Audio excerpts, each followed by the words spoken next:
Good morning, everyone, and welcome to today's career chat. So, today we're going to be chatting to Daniyal, and he has just completed the Navy basic training. So, this is the first Navy chat that we've done. So, going to be very insightful, not just for you guys, but for me as well. I don't know too much about the basic training with Navy, so it'll be really good to get some insights in regard to what that's actually like. We're going to go through Daniyal's journey right from the start through his enlistment and through basic training.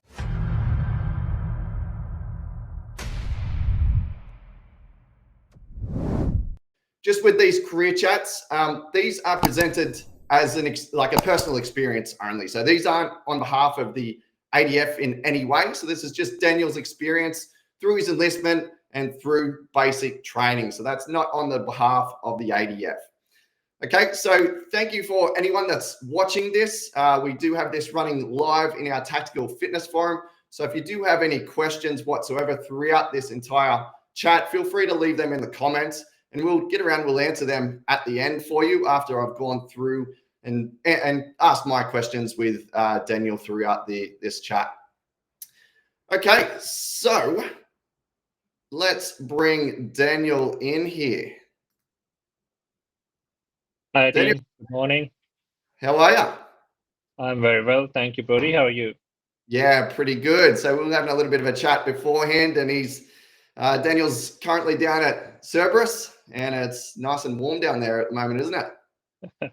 It is sunny Cerberus, as they call it. We Yeah. are at 8 degrees right now, which feels like -2. Yeah, beautiful. And I thought it was cold here in Newcastle, and because we do have a cold day, but it's 16 degrees, which is double what you've got. And I'm sure people from Canberra and all that are also sitting there going, "That's not bloody cold." That's nothing. Yeah, for them, -4. it's nothing at all. We got some people from Darwin, and they are freezing. They do not Yep. like this. Yeah. I was talking to someone pretty recently, and they've grown up Cairns way, and I was like, "Oh, Exactly, yeah. you're gonna love it when you have to move down to do your basic training for anything, like whether it be Kapuka or Navy or Oh, anything it's like that." very cold, especially when we are doing early morning activities at like even going for breakfast. When we march down, it is freezing, and we just cannot wait to go inside a building. Feel like your bloody fingers are snapping off. 100%. There have been so many Okay, days so where we have see temperature go down to like -1, -2 degrees. oh, it's not what I like. It's good when you're at the snow. I love the snow. Yeah. Absolutely love it. But if it's not snowing and I'm not snowboarding, yeah, I don't want it to be cold. And you're not wearing the right gear. Yeah, that's it. Yeah, you're not prepared for it. Like you're just walking around in your cams, yeah, like you do every other day. Yeah, awesome. Well, Daniyal, thank you very much for doing this career chat for us. As you were talking about before, these career chats really do help a lot of people with just that little bit of insight to gain that insight of what it's actually like going through basic training, other people's struggles, other things that you have to go through to get in. And as you said before, this is sort of something that helped you pull the trigger to join the Navy as well. Absolutely, yeah. I remember sitting, I think it was 4 years ago, sitting on my couch, scrolling through, trying to find some information about what it feels like to be in the Defense Force. I spoke to a lot of people online through different forums, and then I came across some podcasts and some interview chat on your page as well. And it wasn't directly with Navy, but it just gave me some insight on what to expect somewhat, Yeah, what is the difficulty level, what the training might be like, what I'm sort of walking myself into. yeah, exactly. Yeah, gone are the days back when I joined, and I was like, "Oh, the army sounds like a pretty good idea." Completely blind. The only thing I'd seen and known about the army was I grew up in Cessnock, right near Singleton, and Oh, where yeah. I lived, you could hear all the mortars and everything going off, and and then you'd see an army person in town or them driving through town, you're like, "Whoa, army person!" So you just looked up to these people, Yeah, and that sort of was my driver. It's just like, well, I want to be one of them. Like you're a exactly. special person. Like you see them and you have a different kind of respect for them from the Yeah, get-go. yeah. That's some Navy personnel. on a like an Yeah. open day for Cerberus or open day for a ship tour. It just feels unreal now being here.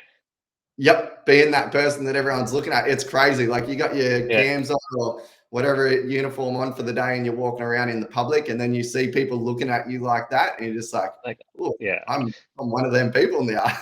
I'm on this side of the fence now. Yeah, yeah, it's absolutely awesome. All right, mate. Well, let's get into a little bit of background and personal life about you, so we can sort of paint a bit of a picture. So, yeah, tell us a little bit about you, where you're from, and what your life was like before you decided to join the Navy. The very start, I came from Pakistan. I moved when I was 21 to Australia. I had a business, so I was doing that business for a while in finance. I sold that business, and then I started doing barista work. I wanted to make coffees. I just found that fascinating. Um, I did that for about 3 years, and I knew that I did not know how to swim when I came here. And just to build up on that, when I was learning how to swim, my swimming instructor said, "Why don't you join the Navy? You're getting better at this, so it might help you learn even more." And so I did. I applied for it, and I originally applied for a helicopter pilot, Oh yeah, just because why not? I was ambitious. I was 27-year-old at that time, and I was still not completely fit enough, but I was still getting fit. And that's where my journey started. So that yeah, was 4 years ago. yeah, awesome. So you But answered it. yeah, but I think I did for 3 years, 3.5 years. I was a barista for full time, and Yep, part time was just my own thing, working on yep. freelance online contracts, things like that. Yeah, awesome. Yeah, so you answered a few questions that I was going to follow up with there, and what Yeah. sort of stuff you were doing prior, like beforehand.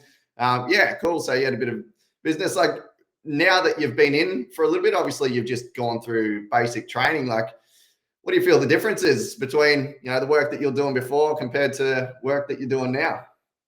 Um, so far, I've just started my ITs. I'm in my week 3 of ITs. Um, the work is quite different. Different in the sense I personally have this feeling that now I have a bigger purpose that I'm Mhm. serving. It's not just I'm going to work, coming back from work, and repeating the same thing over and over again just to serve customer and make somebody rich in their business. Yep. There's a larger thing in play. There's more things happening in the background, and you are sort of contributing. You're that cog in that big machinery, and without you, that machinery won't move, kind of thing. Yeah. So it makes you feel like you are doing something that's worth something. That's awesome that you're feeling that already, because that one thing there, that's what a lot of veterans struggle with when we get out, because you no Yeah, longer have that common purpose purpose, with a whole of people exactly. trying to do that thing. And yeah, and when you get out and you're just trying to find yourself after that, because you haven't got that driver behind everything that you're doing, and a purpose behind the stuff that you're doing. So yeah, that's pretty cool that you're seeing that and feeling that already. Awesome. Um, all right. Well, with the sort of the defining moments that made you decide to join the Navy, outside of, did you have any other things outside of some guy in swimming saying, "Hey, you should join the Navy"? Was there anything else Um, beyond the driver? I had this, I always wanted to get a flying license, like some sort of pilot license, whether it's fixed wing or rotary. I do had some interest in helicopter more than fixed wing. Yeah. So that was also a thing. I just wasn't sure if it was Air Force or Navy. It would never be Army for some reason. It never clicked. Like Yeah. no offense to you or anybody joining Army, but for me it was always Navy or Air Force. Yep. And Air Force only because I wanted to fly. Hmm. Um, Going in or applying, putting my application in as a helicopter pilot, I realized that medically I just didn't qualify, and it was something beyond my control. To be specific, my legs are too long. That's about it. So they knocked me back on that. Yeah, you can't really change that, can you? 100%, yeah, and it's not their fault. We have to follow a safety procedure, and I Yeah. looked into it. I found out that if we are ejecting from helicopter, and for that aspect, my legs are too long that I won't be able to eject safely. Yep. The ejection seat would be a problem. Mm. So I changed my application again to something else, and then I found out that I'm colorblind. So then got knocked back again, and then finally I went through a submariner role at the Storby, Yep. which I was okay with in every way. They took So me in for that. you're definitely finding a lot about yourself through the enlistment process. 100% things I never knew. Colorblind, legs too long. I always thought it's a good thing my legs are long, but now, yeah. Definitely help with your running, I'm sure. Oh, definitely. Yeah. I felt the big difference there. Yeah. Awesome. All right. Well, what was so we've already touched on the enlistment side of things. So we'll jump into that a little bit now as well with you, just your experience through that. So how was it for you? What was the process like? How did you feel leading up to the moment when you actually officially joined? Application was quite long. I started in 2021, but then again, I had so many obstacles to go through. And then I think 2024 April is when most of my things were submitted for this final job role that I was going for. And by July, 8th of July is when, sorry, 4th of July is when I got my letter. In 8th of July is when I'm enlisting. So 4 days before I found out that, okay, this is all confirmed. So I packed, my bags were all packed, but I had to just finalize my house and everything, move all my stuff, get inform my job that, okay, I'm moving to a new place now. So I won't be Yeah. coming back. Yeah. Yeah. Enlistment process was very smooth. The people at DFR, they're very helpful, very communicative. Fortunately for me, my enlistment coordinator, he was always one call away. Like any time of the day when I've given him a call, he would answer it. If not, he would just give me a call back within 30 minutes saying that the update on your application can do in the meantime, and this is where you are right now. So it just always kept me in the loop, knowing what's happening and what's about to happen. Yeah. Which was That's really which good. was a big plus for me. Yeah. For sure. Yeah. Awesome. Well, how did people around you take the fact that you were joining the Navy? So for starters, you've just told your job, I'm going to the Navy. Had you sort of pre-warned them a little bit Oh, before that 4 days or? so my work still don't know. I never told them just because I wasn't sure. So my enlistment coordinator didn't told me specifically, don't quit your job until you have a letter in hand, Yeah. the offer letter. And I did Good not advice. have it till 4th of July. So I just preempted at my work that I had enough savings. So I told them, okay, I'm quitting. So in July, I just went casual and I said, I'm just going to leave at a moment's notice. And my Yeah. work was okay with this. I did not tell them why I'm leaving in terms of a different job or Navy. I just told them I have personal reason. I'm moving interstate. Yeah. Uh, I just knowing that I just didn't want to inform everyone around me that I'm going to a defense job. I'm going like because they're gonna be follow-up questions on what you're doing in there, what role you're going, why you joining this. I'm from a Yeah. different country. I have two passports. How is this conflicting? A lot of questions will come from that. So just to avoid all that, I thought, don't need it. Don't need to Yeah. know. Yeah. Yeah. But most of my family and my friends, they were quite excited, very happy, very supportive of me. Some of them were very impressed. They did not thought that because I am not a very physically fit person in general. Like I'm occasionally going to a gym or something before I chose to join the defense force, but they were quite impressed knowing that I am learning how to swim. I'm running. I'm going to gym. I'm keeping up with my fitness. I've lost so much weight. Mm. Uh, so yeah, mostly it was very supportive. That's good. Yeah. And you need that support network around you rather than, it can be a driver sometimes when people don't think you can do it as well. You're just like, yeah, you know what? I'm going to prove you wrong. But Exactly. also, Yeah. it definitely helps having that support around. My family were very supportive with me joining as well. They always like joining the army, my mum wasn't too keen on the idea, but she definitely supported me through everything, which definitely helps. And that advice from your career, and it's really good that you had a career advisor that was so accessible and very good with following up with everything as well. And that advice of not quitting the job until you've got that letter in hand is really good, because so many things can happen. Like, you found out so many things through your enlistment process. You're like, oh, switch. Exactly. Yeah. I also did not tell my mother until my basic training was finished, actually. Hey, Mom, maybe. Yeah, literally. I sent her the photo that you saw as well with my certificate. So I sent her that photo, and then I got on a call with her, and I told her this is what I'm doing. So it's like ask for forgiveness rather than ask for permission. But I know she would have been so, as a mother, she would be very worried. Yeah. Like, firstly, I'm so far away from her. She's still in Pakistan. I'm here. Yeah. And then now I'm joining something which, from her perspective, is very dangerous. Yeah. So, but everybody else in my family, my brother, my sister, my dad, they were all supportive. They were quite happy. Yeah. How'd your mum take it? Oh, she was fine. I think it was more in my head, but she took it quite well. She was very excited and very proud of me. Yeah, that's awesome.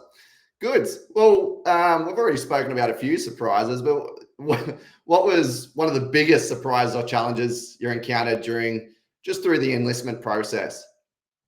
Well, as we already mentioned, the two surprises I got about myself.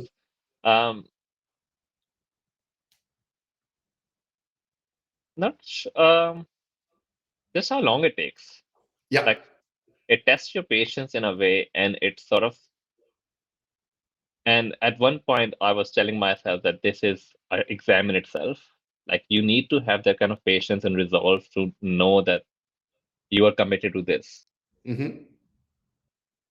No matter what you want to do this, you stick with it. Yeah. Because the process for several reasons, some within your control, some outside of your control. It's not something where you feel like, oh, you know what, I'm going to apply to the Navy, and then 6 months later, oh, it's not working out, I'm going to just back off and apply somewhere else. It's not one of those jobs. It's not a job where you go 9 to 5. It's a whole lifestyle you're changing. So you've got to be fully committed to that. And that's something during my whole 4 years of application. It sort of made me understand that process, made me understand that about myself, that I need to have that level of patience to be able to cope with the rest of the work that I'm about to go into. Yeah, and that's really good advice. Like, it's not like you're just applying for a new job. Like, there's such a big process in this application side of things to ensure you're actually suited towards that job. Because, like you said, I'm not just going to get a job down at the local cafe. I'm changing my entire life. Like, I'm now a part of the Defence Force. So yeah, it's a very big commitment. And as you found out, some jobs just aren't suited to you because of certain things. And when you have those setbacks, don't take it as, oh, the Defence Force, they don't want anyone and all this sort of stuff. You got to be suited to the job. So stick with it. And like you said, a little bit of resilience through the process. And at the end of the day, it's bloody well worth it. It's worth it, 100%. Yeah. Nothing can change that mind about that. Yeah, for sure. Okay. So you trained with me for, I think it ended up around about 9 months before you went for enlistment.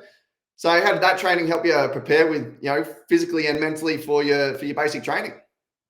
So before finding you, I was doing by myself. Like, I was going for my run. I looked up, you have a free section. You even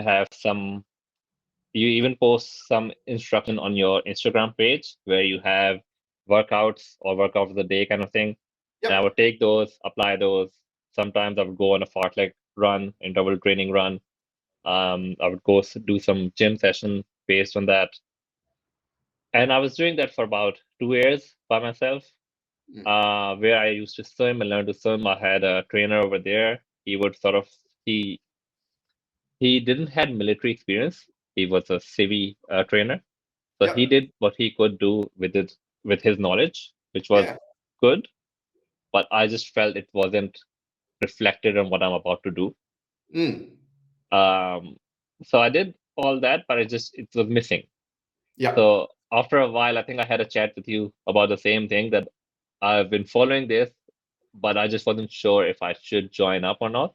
And Mm. I did. And I think that was one of the best decisions I could have made, because I could see, not at that time when I joined, but when I got into the recruit school at the basic training here, week 1, week 2, I could tell the difference, that me Yep. being 30-year-old at that time, and there are kids around me who are 18, 19, 20, and I could see that, yeah, there's a big difference in me, which wasn't there at the start.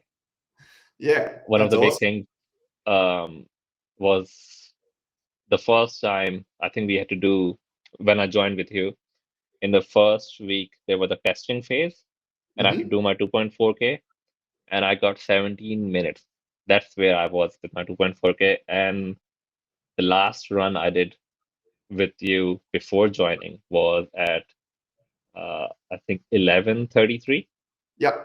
which was my fastest, and I Mm. only needed to get under 14 minutes. Yep. So I was quite happy with that. And then I got in, and then I beat that personal best even more. And I think my now new personal best is 10 minute 9 second for 2.4K. Knowing Hmm. that I started at 17 minutes and coming down to 10 minutes shows that there is the training works. Yeah. There's something happening during the process where you feel like you're attending one session a week, two session a week, every week, back to back, and then eventually you see the result like after Yep. a big period. Yep. That's it. Yeah. And like you said, there's some awesome trainers out there. But when it comes to just not having the experience of being in, obviously you need both ends as well. Like I know Yeah, heaps of people that are in the defense force, in the army, and they go off to try to train someone and they have no idea because exactly. they haven't got the personal training knowledge or experience either. So you got to have a bit of both, Both. and Yeah, that's where it comes from. Because even civvy PTs and all that, there's some awesome ones out there, but they just don't know what you're doing in the defense force. exactly. Yeah. And this stuff I live and breathe. I've done it for 17 years when I was in the army, and now continuing it on. I haven't really strayed too far from what I was actually doing. So You're still um, reserve, are you? I'm not in the reserves anymore. So Okay, not yeah, I'm anymore. fully out now. Yeah, it's Okay. for I think a little bit less than a year or maybe a year. I fully got out. Yeah, Yeah. yeah, awesome. All right, well that's good to hear. Yeah, and that's I do get a lot of that feedback as well. People, especially Kapuka side of things, when they go down and they do some PT, they're like, "This is exactly what we were doing in the PC sessions." I'm like, Yeah. "Oh, funny that." That's Yeah, funny. I know something about that. Maybe I've yeah. done that before. Awesome. Yeah, guys, if you're watching this at all and you do need a little bit of help with your fit prep, what I'll do is I'll chuck a link in the description. So what I've got available, it's called the Fit Service Training Plan. This is a part of my Battle Ready online training program. So it's just one of the streams that you can go down for veterans and all that. If you're watching this, or if you're just a civvy and you're enthusiast that you're just interested in improving your fitness, I've also got a Fit for Life one. But for the people that are preparing for the ADF or police or anything like that, Fit for Service is my training plan to help you guys out. You go through multiple stages, progressing you along what I termed a tactical readiness progression, and it'll take you from where you are right now to in the Defense Force, hopefully, or whatever career that you're going for. And gain that confidence, like you went in when you're Daniyal, with your 2.4. At least you go in Yeah. with confidence. You know you can do it. So 100%. Yeah. yeah, That was a big difference. Like I could see people running around me, and they were just like, "Oh, I don't know if I can make it or not." Like they're so stressed, and I'm like, "Oh, it's just 2.4, easy. I've yeah, done that so many times before." yeah, Like yeah. I was That's awesome. enjoying that. Like, cause Cerberus at that time, like in August, July, it was like 2 degrees, raining, windy, and people are just exhausted from running and everything, and the whole weather on top of it. And I'm there just enjoying the rain. I'm like, why not? The best thing ever. I'm glad I'm in now. Yeah, awesome. That's good. All right, well, yeah, let's get into basic training now. So for people that are watching, looking to join the Navy or just want to know a little bit more about it, it's like, give us a little bit of an overview of the Navy basic training, where it's at, how long it's for, and what you work on while you're there. It is down south of Melbourne, about 1.5 hours away from Melbourne CBD. It's HMS Service is one of our base here at Navy base. It's also the base for PTI training. So all the training for PTI staff, whether Air Force or Army, they come down here, they do it here. So we get the sharper end of it, basically. All the PTI here are really honed in on cardio. So most of the people who come in join the basic training. It's not really how many push-ups you can do or how many pull-ups you can do or how fast you can run. It's like how long can you run and how long can you keep doing push-ups, how long can you keep holding the plank, and how long you can keep doing a squat, then a burpee, then a push-up, and then some other movement, but it's like a circuit. That's kind of workout we had most of the times, mostly cardio focused. Yep. Training goes for 10 weeks. It is divided into first 4 weeks, second 4 weeks, and then the last 2 weeks. First 4 weeks is our, I would say, basically when they take the civilian out of you and they try to mold you into more of a defense ideal person. Second 4 week becomes where you get into the military side of things, where you learn your weapons, you learn your seamanship skills, where it's tying knots, or you learn about corrosion control. You also learn survival at sea in terms of how to flip over a raft, how to do back scull, how to do your jump. So that training comes in the second 4 weeks. And the last 2 weeks is where we are doing our graduation practice, admin stuff, and our final examinations for our sailor course, which we are doing. So it's a new entry sailor course for 10 weeks, and the examination is in week 9. And then week 10 is our final grad week. We are just the whole week we are practicing for graduation. Yep. Awesome. And your big march out. Exactly. Oh, that was amazing. It was like a big theater performance, and for the whole week we were just trying to get through it without making any mistake. Yeah. Yeah. Yeah, it's pretty good when it all comes together, like you're just all the practicing, and then all of a sudden you do it, and it's like just another day, really, when you're out there doing it.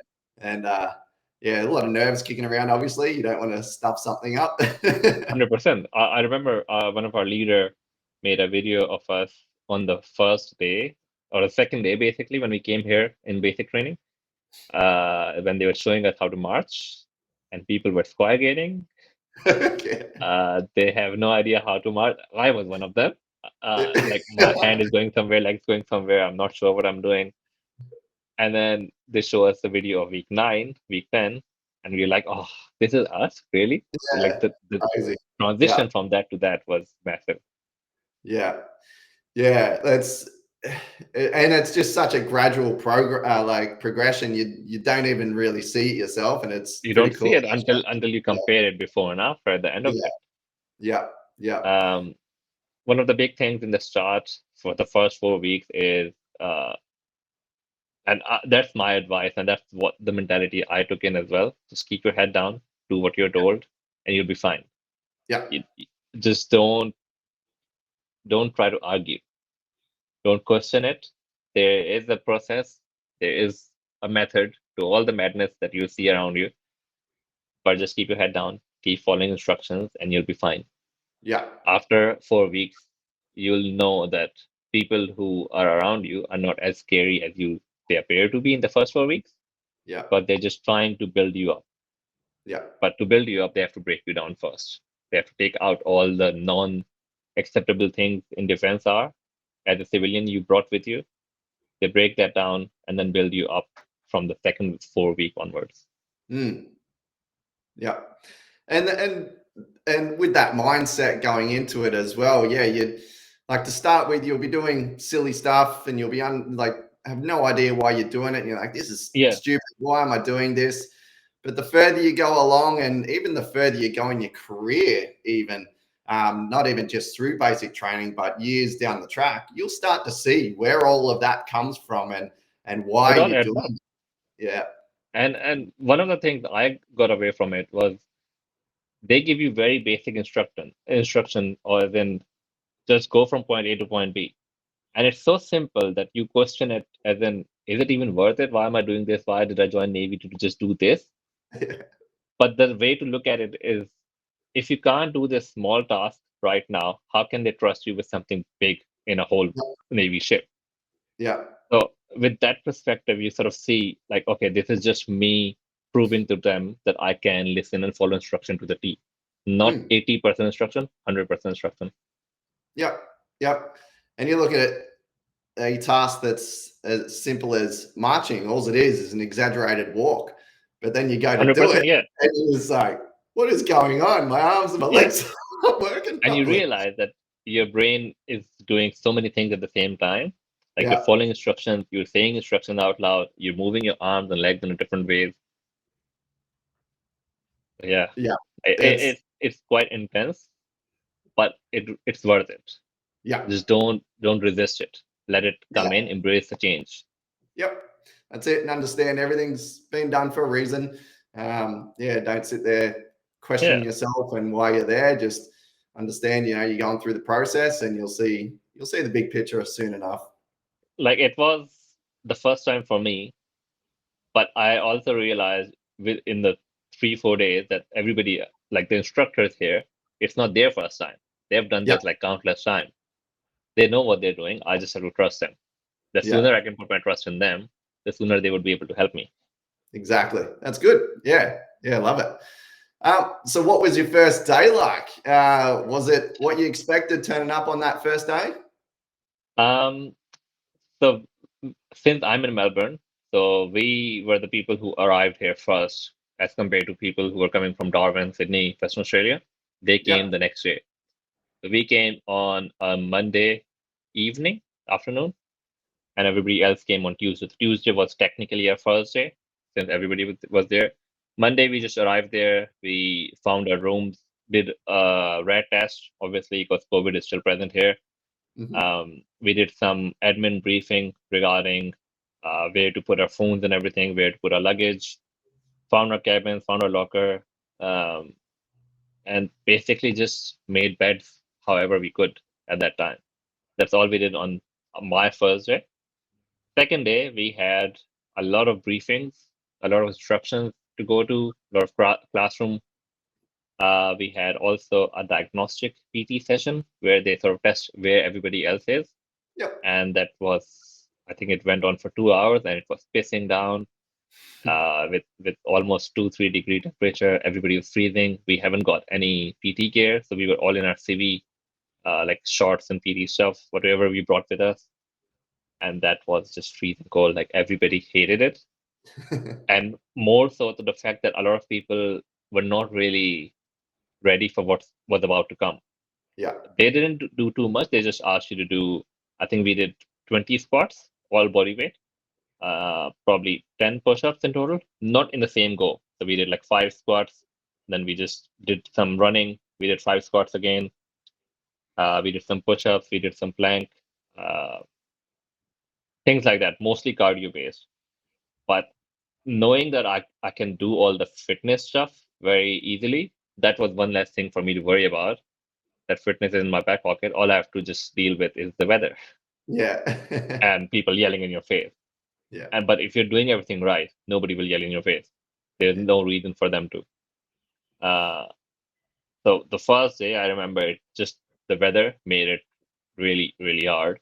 Everybody else still remembers their first day here just because of that the torrential rain we had. Yeah. Yeah. And that's it. Like, you got to be prepared for that sort of stuff. The more you can tick in the box before you join, like you said, get your fitness in check. Even in your daily life, start to get a little bit of a routine and a little bit of discipline in yourself. And then it's not so much of a shock once you go there, when you've got all of that extra environmental sort of stuff happening, people yelling at you, you're doing stuff way out of what you'd normally do. You're doing it out in the rain, all these sort of things. It's all stresses on the body, and you've got to be able to withstand all of that. And the more things you got ticked before you go off and try to get exposed to that sort of stuff will definitely help you out for sure. Yeah. Two things I remember were my key takeaways before joining the Navy was, and it is still, I'm glad I did that, is started changing my routine early on. I started doing my workouts like 4 in the morning, 4:30 in the morning, even though it's ungodly hour. But the good thing is the gym is empty. The traffic is near to none. Get there quickly, you get your workout done, come back, and now the whole day is yours. You don't have to worry about a workout. Also, waking up at that time, going to bed at like 8:30, 9 o'clock sort of sets you up for basic training. Because here we are meant to wake up at 5:15, basically. And we go to bed like lights out at 21:30. Yeah. So doing that before, while my application was in progress, sort of set me up a lot better than most other people around me. They were still struggling with that. And second thing was, it's sort of I'm not sure everybody can, but it's start your training as early as they can, if practically possible. I delayed it way too long. Like if I started 3 years ago when I started my application, I would be a very different person than I did because I started 1 year before with you, but I started my application 3 years before I joined with you. Yeah. So even 1 year with you, I could see the difference, drastic change in me from where I started. 3 years would have made a big difference. So use that time while your application is in progress and you get that letter to sort of further improve yourself as a tactical sailor or tactical defense force personnel. Yeah, perfect. Yeah, that's it. As soon as you got that thought of, oh, this might be a career for me, like get into your fitness. There's no downfall to it. Like just because you're training towards those specific aspects that the ADF or the police or whatever it is are asking for, like that's still going to transition into a healthy life as well if that doesn't end up being your career. Yeah. Like it's not just a barrier to entry, it's a change of lifestyle, and you will see mentally that now you're in a very different mood since you're not eating healthy, you're working out. Yeah. I've seen just the fact of this is something that I absolutely love about people setting that goal to join some sort of tactical career is it can completely change a person's life. We've had people go through that have lost 60 kilos. Like it's just the whole person. Absolutely insane. Like that's a completely different person. Like think of their life now is with 60 kilos lighter. It's just absolutely insane. People that have never done any sort of training before, now they're getting in and doing stuff. You don't have to be like an elite athlete or anything like that, but just getting in and being able to, handle yourself. Like you can just, exactly. Like your body is more capable than you get to it. Yeah. Hey, something to touch on that I was thinking about before. So people that are looking at Navy, the swimming aspect, what sort of advice would you give someone with the swimming? Like, obviously it's going to be a big part of it because you're in the freaking Navy, but to what extent should you be able to swim? Obviously you're trying to, swim as good as you can, but as a baseline, as a benchmark for someone to aim for, do you have anything there for them? So same what I did was Navy have their own testing, the Royal Australian Navy swim test, and they have all the instructions on the ADS barrier website as well, which is your 3-meter platform jump. It's just a needle drop, basically, not a jump. You step off. 10-meter underwater swim, where you just have to make sure no part of your body breaks the surface. There's a 50-meter swim in any survival stroke. So that would be breast, back stroke, or side stroke. And there was 15-minute of treading water. And this is all in cams? That is in overalls. So the old Navy uniform, they are using that. So just overall, no shoes. Yep. And I would say just, what I saw most people struggle with was underwater and treading. 50-meter swim isn't that hard. You can just switch between breaststroke, backstroke, side stroke. You can just lay on your back and keep doing backstroke. As long as your head is above the water, you're fine. There's no time based. You can be as slow as you want. You just have to get there. The 10-meter was where people struggled a lot, not because they couldn't hold breath. It's just because they couldn't go deep enough and they would just break surface. Like maybe their leg would kick up. As long as the water doesn't move on the surface, you're fine. And treading water, that's where I was struggling the most. So I cannot stay like still in the water and just remain in one place. I have to lay on my back and I'm keep floating from one point to another point in the pool. For 15 minutes, it's tiring. But if you have enough training and you give yourself enough time to learn the skill, you can get better. Yep. So my advice would be just spend more time in the pool. Just time in the water translates into being better and more efficient with your movement. Yeah, and that treading water side of things, it's something people don't train. Like they'll jump in the water and go for a couple of laps and stuff like that. So you get pretty proficient with that. But treading water, I remember doing it last year through the summertime, and I was just training my ability to tread water. So I'd do like a 1 kilometer swim, and then at the end do 15, however long I could hold in in tread water, and just extending the time out. And you soon realize if you are stranded in the water and you've got no sort of flotation device whatsoever, you're stuffed. Like that's what you're doing. You're doing like 15-minute tread water, and that's pretty exhausting. Think of trying to stay there for hours, like crazy. Yeah. So you have to be very efficient with your movement, so you're not draining your energy, not exhausting yourself out until help arrives. You just need to be there, present. That's the main aspect of swimming. We only get tested once on that swimming test. Once you pass that, so far what we have been told that we really never have to do that again.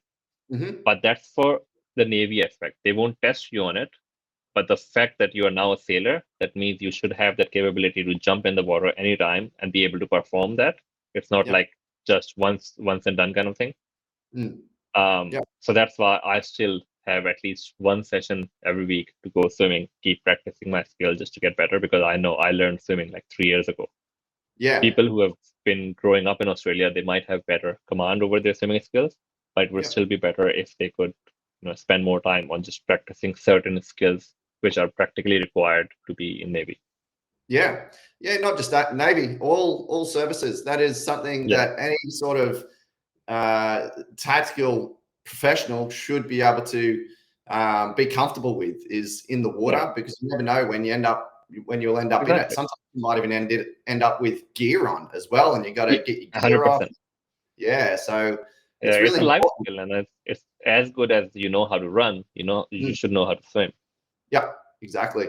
Yeah, and we did a lot of swimming, like at particular units. You'll do a ton of swimming there. So if you're not comfortable with it, you will be, because unless you're just crawling along the side trying to survive.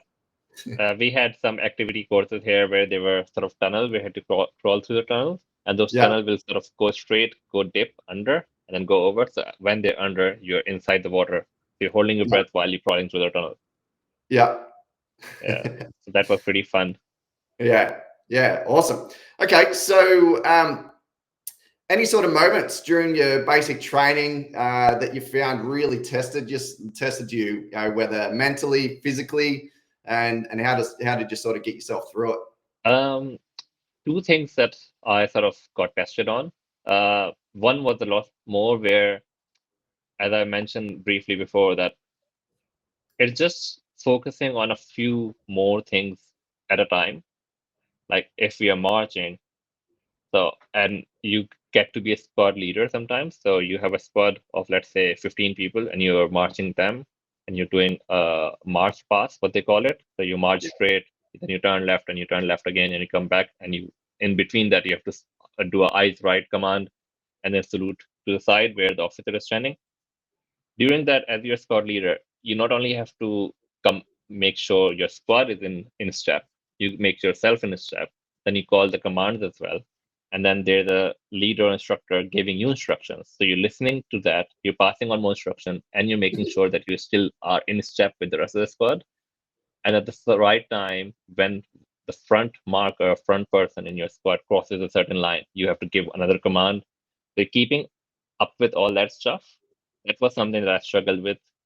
And that's not just in marching, in few different aspects throughout the training, where they would be sort of overwhelming you with information, whether you're receiving them, whether you're delivering it. and you still have to keep processing it and use your body as well. Yeah. That was something that I struggled with or found it challenging, but I Mhm. think I'm getting better now. And the second thing was, which I think it was just a personal thing with me where um, I had to get used to. It wasn't challenging. It was very unique for me to taking commands, instruction from somebody younger than me. So I'm Yeah. 30-year-old right now, and there were instructors and leaders who were 26, 27. So that was a very different dynamic for me, seeing that they are, but that also sort of gave me an eye-opening time to realize that the maturity doesn't really have to be attached to age. It's Mhm. it's like you can get into a leadership position if you possess that skills. Yep. And seeing people like that younger than me performing those skills gave me more confidence that, oh, if they can do it, I should Mm. be able to do it. Yep. So it sort of propelled me further into it rather Yep. than push me back and questioning myself or having a self-doubt. Yeah. Yeah. Awesome. Yeah. It's a really good one. That one. I haven't heard that before. So, and that comes into play with the whole career and anyone's career, really.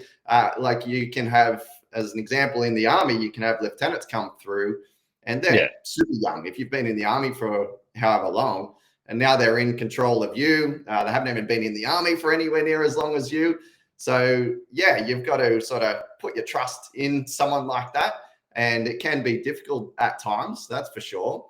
They do get mentored by more senior, enlisted personnel, but yeah, like sergeants and yeah, warrant officers and things like that. But yeah, you got to be able to bite the bullet and and take orders yes, take from it in. someone. Yeah, Yeah, yeah, exactly. It's yeah. uncomfortable, but you get used to it. You try to Mm. find comfort in that uncomfortable space. Yeah, yeah, for sure. Awesome. Well, what was the most rewarding part of your basic training, would you say? Um, I'm sure it must have been said before, but it's the camaraderie. It's that knowing the people you started off with who were crying, struggling, wheezing on the floor after running, or just felt like couldn't do it, are right now standing next to you on a parade ground, throwing their heads up. Like that moment when we hugged each other and we made it through. Yeah, We got here. Like we've been through all this thing together, and now look who we are, where we are, and we still have a long way to go. But it just those people is just different. yeah, It just feels different. And when you're outside of defense force, everybody talks about this. You don't really get it. Like no, I've heard so many people talk about this, but I just never could have related to it. But now I see what's the whole charm about, it's very and unique. Yeah, it's very unique.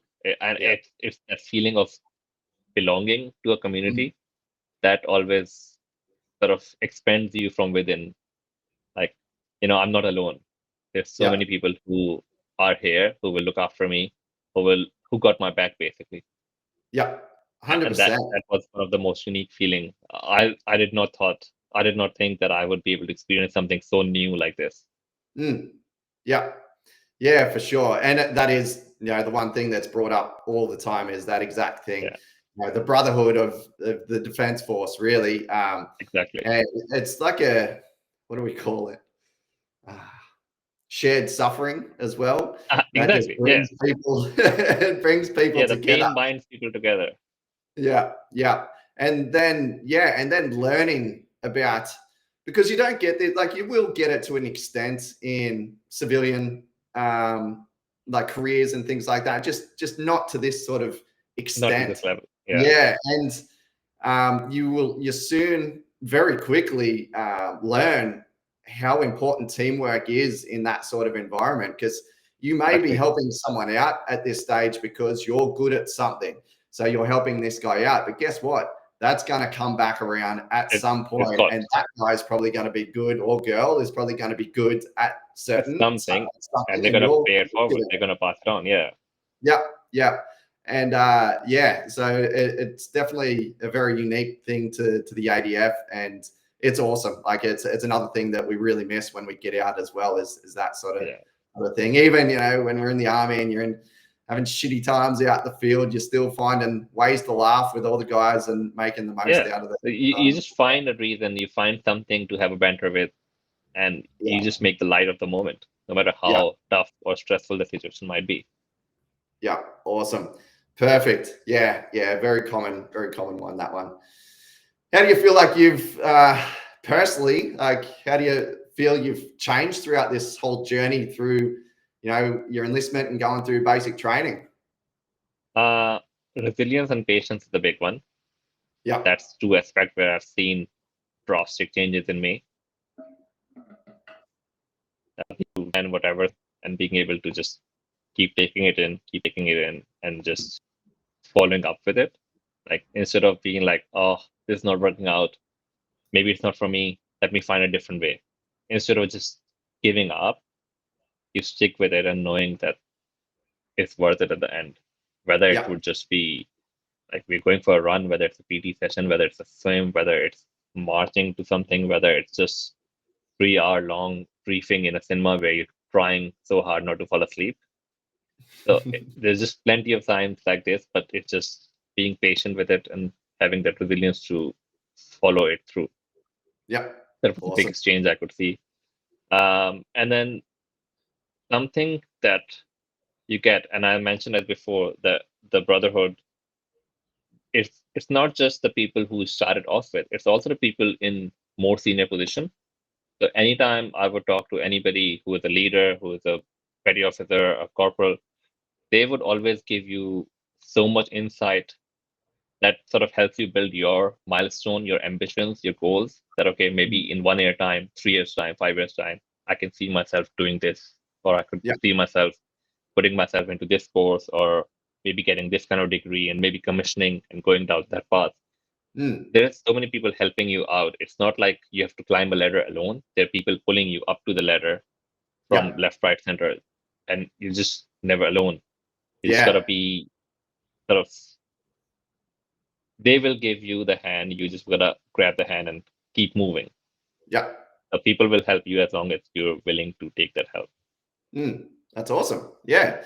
And like you said, that growth side of things, it's forever in the ADF. There's so many different aspects that you can work on, from your trade, whatever trade you're doing. You got all your military skills with your weapons and all that sort of stuff. You got your fitness, your career side of things with promotions. There's so many things that you can be working on. And even if you get bored with your trade that you're doing, you can switch over and do whatever you want. Switch over. Yeah. There's so many options, and there's so many pathways that are open for you, and there are always people who are willing to help you out with that. Like, you're not just by yourself. Yeah. All right. If you were to go back and give yourself a bit of advice before you started all of this journey, what do you reckon it'd be? There would be few. Let me see. So I would say I'll start off with my fitness. One thing I've realized, fitness is the currency in the defense force in general. You are treated how well you perform. If you're suck at, and if you're not fit enough, you would see people would have a very different perception of you, how they judge you, how they look at you. But if you're fit enough, people sort of have a very different, they hold you higher in their eyes. They have more respect for you. Yeah, a lot of that's to do with trust as well. Like, being able to put trust in, you can hold your own sort of thing. Your life is basically in your opposed hand. If something happens to you, they are the people who are going to save you. So you need to be able to know that they're capable enough. So fitness is the first thing. I wish I could have started a lot earlier than I did. Food is working on nutrition as early as you can. I think I lost about 7 kgs when I started with you in the last year, meal prepping and everything. If I could start that earlier, would have sort of made my journey a lot more faster. Some tiny things that I note down when I was doing this. Most people who join, they get a list of items for packing. And in that list, the number of coat hangers they mention, buy exactly that number. But that number already includes spare. So I bought too many. I literally didn't have enough space to put it. Don't buy plastic coat hangers. Buy the metal one and thin one, not really broad, because you Yep. won't be able to store all your ceremonial uniforms and everything in the locker. There's not enough space if you have very thick, broad hangers. Yeah. Yeah. Um, Use Afterpay or something, but buy the most expensive iron you can. It's that $200 Philips iron that I use, and I cannot recommend that enough. It's Yeah. the best thing ever. You need it. You need to make sure your creases are right. Otherwise, not just you'll get yelled at, but you will also not be proud of the uniform you're wearing next to the people around you. So that's and along with the iron, get ironing spray. It's like a fabric spray that you use when you're ironing. Like That sets starch. in the creases. It's charge Yeah. spray, yeah. Yeah. Yeah. With the just on the irons there. Yeah. You don't want something that's hasn't got any steam, like it's struggling with steam and especially spilling water. I know our polys, with our old polys anyway, you spill water on there and then you iron over and it leaves this white sort of stain, and it's just like, Yep. We have some part of our uniform where if you do that, it will happen. Yes. Yeah. So it is imperative you get a really good iron, like borrow money or whatever you have to do, just spend on that. Second thing to spend money on is good pair of shoes. I would say this because I did this mistake. Don't buy a carbon plated running shoes for speed. Buy something which has support. Like I use A6 Ganos. They're very well rounded because you won't be doing fast agility running too much or long distance running where you would need a carbon plated running shoe. Buy something which is like a all round supportive shoe because you'll be doing a lot of circuit work. Yep. Thirdly, what was the thing? Bring heaps of snacks. Snacks? You have plenty of space in your luggage.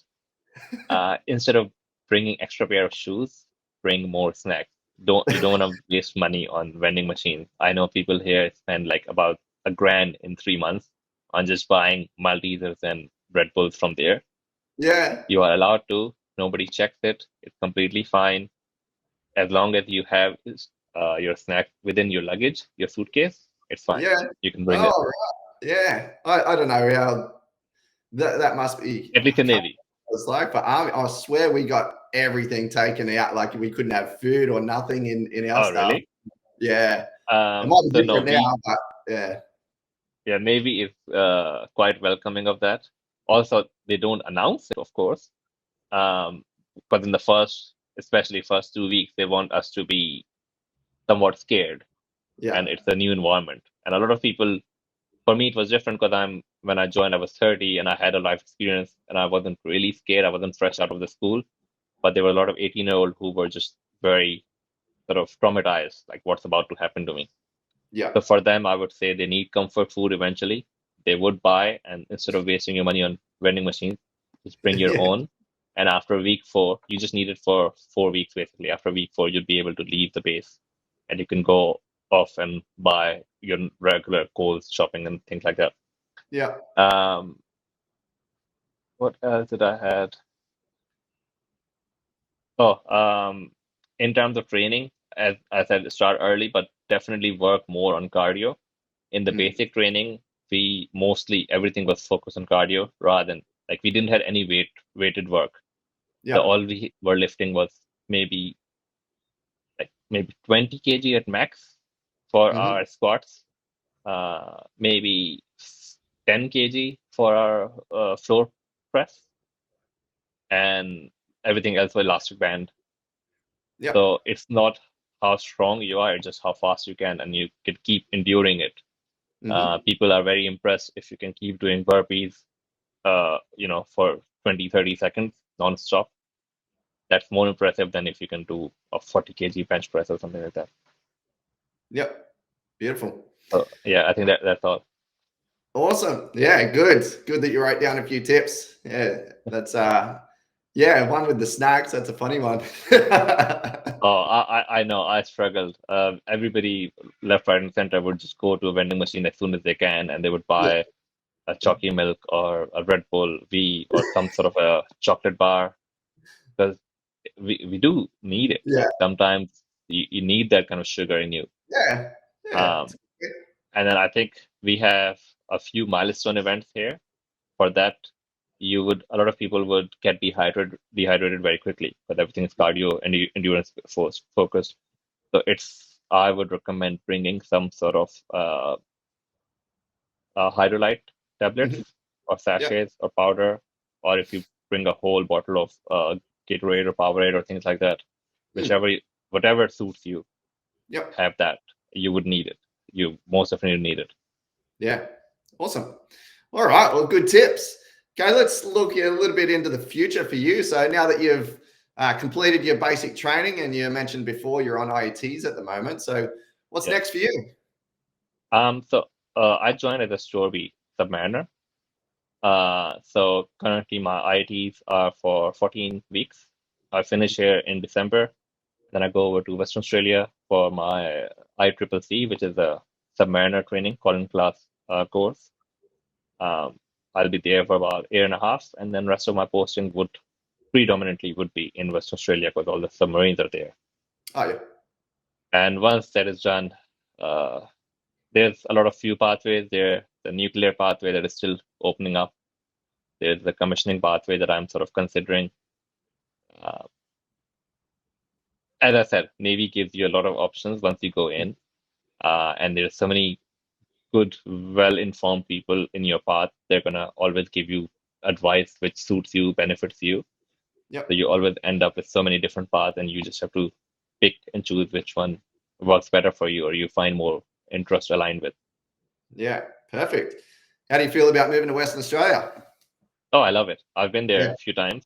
Oh, good. I have some family, some friends in Rockingham. Yep. So yeah, I love the beaches. I would always say West Coast is better than the East Coast beaches. Yeah, I'm sorry, but the white sand and the blue We'll water. debate you Oh, on that. uh, Yeah. Nah, no, awesome. it's amazing, Yeah, and the it weather, is of really course. nice. Yeah, yeah. I've only been over there the once for like a weekend trip sort of thing, but yeah, it was really good. What I didn't like is when I was in Perth, I was looking for just a public toilet, and I had to pay 50 cents to go to the toilet. Yeah, yeah. That's the thing over What there. is this? Crazy, blew my mind. Yeah. Yeah. So your IETs there at Cerberus as well for the entire time? Yes, my Yep. IDs finish in Cerberus, so I get as a rated sailor. I graduate from Cerberus in December. Yep. Awesome. Well, it's all happening for you. I'm I very know. happy to see you on the other end through basic training. So you still got a little bit of training to go before you can sort of say that you're in a unit and fully Exactly. qualified. But not too far, and you're definitely making your way through it. And sounds like you're doing a good job with the mindset side of things, looking forward with what you've got coming up, and just a good approach to everything as well. And everything that you've said in here is just absolutely awesome. It'll definitely help a lot of people out, and just Yeah, like it helps you out when you're looking at joining as exactly. well. Most of the Yeah, credit goes to the people who are basically guiding me, and there's plenty of them. There's a lot of people who will sort of give you a boost yeah, every now and then. You'll come across people, and they will always be just helpful. yeah, And that's very different to what I've experienced throughout my CV careers, yeah, where people are sort of trying to climb over you rather than yeah, let yeah. you come up. Bit of a fight for it, sort of thing. Yeah. Yeah, yeah, for sure. All right, let's just have a look, see if there's any questions posted in the group here. Don't think there's too much there. It is a Saturday morning. People have probably got other things on. So It is a long weekend, yeah. yeah, yeah. Oh, we got a Who are you comment here. rooting for, Sydney or Brisbane? Say again. Who are you rooting for today, Sydney or Brisbane, for the Oh, game? let's go Sydney because they're closer. They're closer to me. I'm not. Fair I enough. don't. I'm not like. I'm not a big follower. I'll probably watch it. We'll see. Might go to the pub. I'm actually. Yeah, I haven't got much on today, so I probably will head to the pub and Yeah. sit down, have a few beers, and watch it. All right. So we got Stephen here. He said, "Thanks for the video and your dedication, fellas. No worries, Stephen. He's actually on. He's joined the training plan at the moment. Nice. He's going with his training. So he Congratulations, Stephen. was how do you go with hygiene and shaving with a blade in basics? So you just shave with a regular. Do you just have to shave? This is a Navy. I don't. Yes. So every morning you have to shave. Yeah. You get about 30 minutes in the morning. In between, you have to shower, shave, and be ready for breakfast. That's how the routine is. Yeah. And if you have like beard as much as I have, this is acceptable. Anything less than this, they would sort of be like completely shave it off, at least in the first 4 weeks. So I would encourage, if you want to keep a beard, grow it a lot bigger and more bushier before you come in, and then you can Yeah. trim it up and make it neater. So every Yeah. morning you do have to shave. Even I have to just make sure it's neat, the neckline and Yeah. everything. So we have to do that. In the start, I would say use a blade and a shaving cream, but it's a lot more neat and more precise. After, I think, maybe first 4 weeks have passed, you can use the electric shaver, which will do the job good enough, and they are not really on you as much. There's some sort of a leniency, but Yeah. I would still prefer a blade over a shaving machine any day. It's a lot more cleaner, neater, sharper, makes you feel fresh. Yeah, I remember going through Kapuka, but yeah, we definitely didn't have the choice to keep a little bit. I could barely even grow a beard at that time, Yeah, let alone. times are changing now. Yeah. Yeah. But yeah, like shaving, going from shaving once a week, if that, before I joined, to shaving every single morning with a blade, and it's just it's a Oh, learning yeah, experience. you get fat It's and not right. everything. Like you'd see half the people here are just completely rednecks because Yeah. they just scratch themselves so much. Yeah. And the funny thing Everyone's is, got once paper you get towel into, stuck to their oh face. yeah, exactly, they have like small little pimple chits on it just to cover it up. But everybody's bleeding left, right, center. Once you go to IITs though, it's very different here. If you're clean shaven and you want to grow a beard, you can just put in a PM 101. That's the form PE 121, for a personal request form where you just request that I want to grow my beard. So for 14 days, fortnight, you don't have to shave. You can just Wow. keep growing it, and Yeah. it's gonna look awkward and awful, but you have that chit on you, so Yeah. nobody can question it. And after 14 days, they'll judge and see if it's growing good enough, then you can keep the beard. But if it So looks it's shit, you got to only shave off. yeah, if it's not, if it's really patchy, if it's not coming on right, or if you need more time or something, no, they would ask you to shave it. It's just the Oh, first basic training where you have to sort of keep up with the shaving routine. yeah. Yeah. Or get some like hair growth steroid or something in there. Just get. Believe it or not, people borrow mascara and eyeliner from their female friends and they just color it in. It works. It looks darker enough. It might not be Oh, big or bushy, but it's look dark enough that it goes by. Just yeah. hope it doesn't start raining. Yeah. Awesome. All right, mate. Well, I think that'll do it. What are we going? We're going for an hour and 10 minutes now. So Yeah. thank you very much for jumping on board with these. As we explained, these help out a lot of people, including yourself. And I'm sure a lot of people have got plenty of information out of this, because this is the very first Navy one that I've done. And I'm even learning plenty, with beards and whatnot when it comes to the Navy. So it's good. And I love chatting to you guys after you've, made your way through and achieving the goal that you set out to years and years ago. This has been what now, a 5-year goal of yours, 4 or 5 Pretty years. much, yeah. Yeah. So it's absolutely awesome. So well done. That's a lot of commitment, a lot of resilience, plenty of setbacks there, and you've stuck with it, and mate, you're on the other end. You're getting Yeah, through it. Good exactly. I work. remember I was 26 when I saw that ad on the side of a Seek website. I was looking Yeah. at jobs and that ad popped up and I'm like, you know what, I'm just gonna click it. Yeah. That's how it started. Since then, I've attended all the open days, all the submarine tours, all the ship tours, anything I could get my Yeah. hands on, just to immerse myself into it. Just to check it out. Yeah, for sure. Yeah. Yeah, that's awesome, mate.